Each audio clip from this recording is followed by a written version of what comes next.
This is quite possibly the greatest movie of 2022 so far. The Worst Person in the World is like a romance and drama that is almost like a coming of age story for an adult. Renate Reinsve, who plays Julie, and the director / writer Joachim Trier were incredible. Anders and Herbert, who played the two love interests, were very good as well, but Renee is now on my radar for this. This is her first lead role, and I don't care if it's crazy, but I already consider her one of the greatest actors of all time. And I also think she deserved an Oscar nom and another for Best Picture, because let's be honest, Don't Look Up did not deserve that nomination at all. But it got a well-deserved Best International Feature nom at the Oscars, and an even better deserved Best Original Screenplay. This movie had some of the greatest writing I've ever seen, and it was definitely very much my style. In fact, I was mad I didn't make a movie like this before. Like, literally, I saw this movie and I was so mad that someone made this before I did, but now I'm glad that they did, because I can never make it as good as them. I mean, it was entertaining too. There's two types of entertaining: action entertaining and actually being invested in the story, and this was very much the second one. Like, there wasn't even a single punch thrown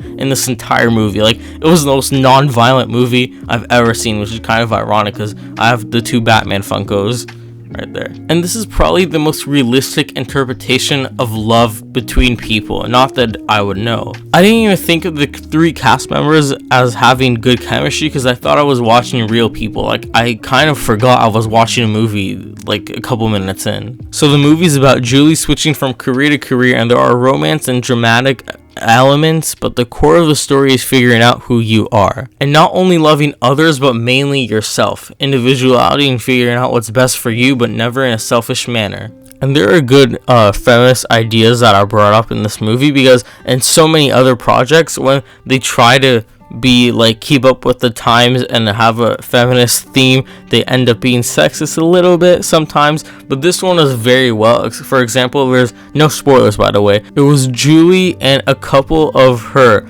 boyfriend's friends at like a table, and they were basically talking about how men's like body issues are really like always spoken about in society, but never about the women. And there was one line that I loved in this movie that was, if men had periods, then they would talk about it like non-stop as a society, and that is 100% true. I was in a theater with maybe about 5 other people. It was a small theater too, and literally like by the third act, I can hear someone sobbing in the back, and it's totally understandable. There are characters that have maybe an hour of screen time max, and it's not like you have movies before it, like the Marvel Cinematic Universe, where you can build a connection between the characters and the audience throughout several movies. You have to do this all within one movie, and they won't make sequels most likely, because it's not a sequel kind of movie. So there's this character I won't say, but you kind of feel bad for them by the end, and they only have like less than an hour of screen time. They make you feel like you're related to these characters, and then absolutely like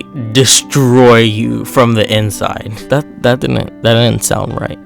What I mean is that they get you so connected to these characters that even if a single bad thing happens to them, like, you actually feel like it's happening to one of your own family members. And speaking of Renee, I'm sorry for butchering her name. I probably did so many times already, but she is on my radar. Like I said, she is on my list for one of the actors like it would be my dream to direct. Like, she is incredible. Honestly, I'm not really that much into romance movies, but this movie, like, I just saw the trailer, and the trailer didn't even show much, so I didn't really know anything about this movie going in, besides the fact that our main character is just switching between career paths, and that only covered like 10 minutes, maybe less, of the entire movie, and I thought that was a really good decision. Honestly, I think just from the writing alone and acting, everything was great, but especially the writing and acting, definitely one of my favorite movies of all time, but probably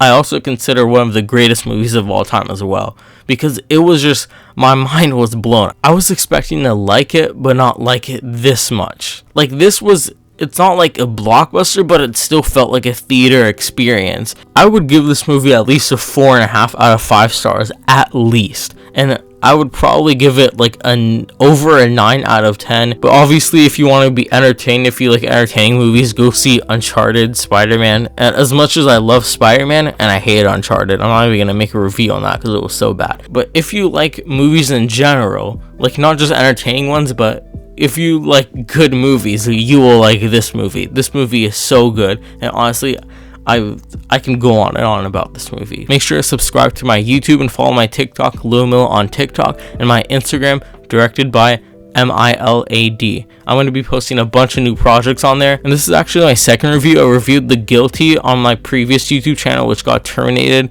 and I'm so mad about that still. But if you guys like this video, I will definitely be making more review videos, so stay tuned for that. And also, like I said, follow my TikTok, Lil on TikTok. I'll see you guys later.